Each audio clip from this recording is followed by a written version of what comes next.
ഇനി ഞാനൊന്ന് പറയട്ടെ, വാപ്പ മൊബൈൽ ഫോണും കളിക്കുമ്പോൾ മക്കളും മൊബൈൽ ഫോണും കളിക്കും. ഇന്നിപ്പോൾ അതല്ലേ പ്രശ്നം. മോൻ മൊബൈലിൻ്റെ അഡിക്ഷനാണ്. ഉസ്താദേ, മൊബൈൽ അഡിക്റ്റായിപ്പോയി എൻ്റെ മോന്, ശരിയാവണില്ല.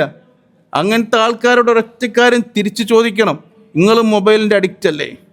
നിങ്ങളെ ഭാര്യയും മൊബൈലിൻ്റെ അഡിക്റ്റ് അല്ലേ? എല്ലാം അയാൾ പറയട്ടെ? ഒരിക്കലും പറയാൻ കഴിയില്ല. കാരണം വീട്ടിൽ ഈ ചെറിയ പിഞ്ചു പൈതൽ ഒരു 5 വയസ്സ് 4 വയസ്സ് ഒരു 7 വയസ്സിൻ്റെ ഉള്ളിലുള്ള കുട്ടികളെ കൂട്ടിയാൽ 3 വയസ്സ് മുതൽ സ്റ്റാർട്ടിംഗ് ആണിത്. ഈ കുട്ടികൾ ഇങ്ങനെ നോക്കുക, ഉമ്മൻ്റെ അടുത്ത് പോയൊക്കെ ഉമ്മ മൊബൈൽമേൽ ഇങ്ങനെ തോണ്ടി കളിക്കുകയാണ്. എപ്പം ചെല്ലുമ്പോൾ ഉമ്മ തന്നെ പണി മൊബൈൽമേൽ.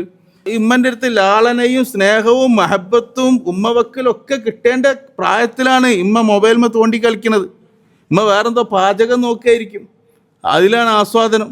കുട്ടീനെ മറന്നുപോയി. കുട്ടി പിന്നെ വാപ്പാൻ്റെ അടുത്ത് കയറുക, വാപ്പ കസാലും വാപ്പ അതിനെക്കാട്ടിയും വലിയ തോണ്ടൽ വേണം തോണ്ടിക്കൊണ്ട് നിൽക്കുക. ഇതെന്നും കുട്ടി കാണാൻ. അപ്പം കുട്ടിക്ക് മനസ്സിലായി ഇത് ഭയങ്കര രസമുള്ള സംഗതിയാണ്. ഇങ്ങനെയാണ് ജീവിക്കേണ്ടത്. ഈ ചെറിയ പിഞ്ചു പൈതലിൻ്റെ ഹൃദയത്തിലേക്ക് കയറി. ഇങ്ങനെയാണ് ജീവിതം. ഈ സാധനം ഇങ്ങനെ തോണ്ടിക്കളിക്കലാണ് ജീവിതം എന്ന് തോന്നി. അപ്പോൾ അവനക്കും വേണം മൊബൈൽ. അപ്പോൾ ഉമ്മ അവിടെ വെക്കുമ്പോൾ ഈ മൊബൈൽ എടുത്ത് കുട്ടിയും തോണ്ടാൻ തുടങ്ങും. വാപ്പ അവിടെയും വെക്കുമ്പോൾ വാപ്പൻ്റെ മൊബൈൽ എടുത്തിട്ട് ഈ കുട്ടി തോണ്ടാൻ തുടങ്ങും.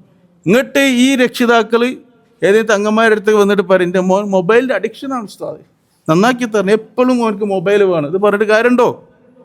അപ്പോൾ അതുകൊണ്ട് കുടുംബ ജീവിതത്തിൽ വീട്ടിലെത്തുമ്പോൾ എത്ര തിരക്ക് പിടിച്ച മനുഷ്യനാണെങ്കിലും ഈ സാധനം 1 മണിക്കൂർ അലമാരൻ്റെ ഉള്ളിൽ കൊണ്ടുപോയി വെക്കാൻ കഴിയണം നമുക്ക്. 1 മണിക്കൂർ കുടുംബത്തിനോട് കൂടെ ഭക്ഷണം കഴിക്കുന്ന സമയത്തെങ്കിലും ഈ സാധനം ഒന്ന് സൈലൻ്റ് ആക്കിയിട്ട് അലമാരൻ്റെ ഉള്ളിൽ കൊണ്ടുപോയി സൈലൻ്റ് ആക്കണം കേട്ടോ. മറ്റേ അലമാരൊന്ന് വെല്ലടിക്കുമ്പോൾ നമ്മൾ ഓടിച്ചെന്നെടുക്കും. സൈലൻ്റ് ആക്കിയിട്ട് വെക്കുക. കുടുംബത്തിൻ്റെ ഒപ്പം കുടുംബം കൂടിയിട്ട് ഇമ്പമാവട്ടെ. അവിടെ മൊബൈൽ ഫോൺ ഒരു വില്ലനായി മാറരുത്. കുടുംബ ജീവിതങ്ങൾ നശിപ്പിക്കുന്നുണ്ട് മൊബൈൽ ഫോൺ. ആയതുകൊണ്ട് ആ ഒരു മനസ്സെങ്കിലും നമുക്ക് വേണം. അല്ലാഹു സുബ്ഹാനഹു വ തആല നമ്മളൊക്കെ നന്നാക്കി തെരുമാറാവട്ടെ.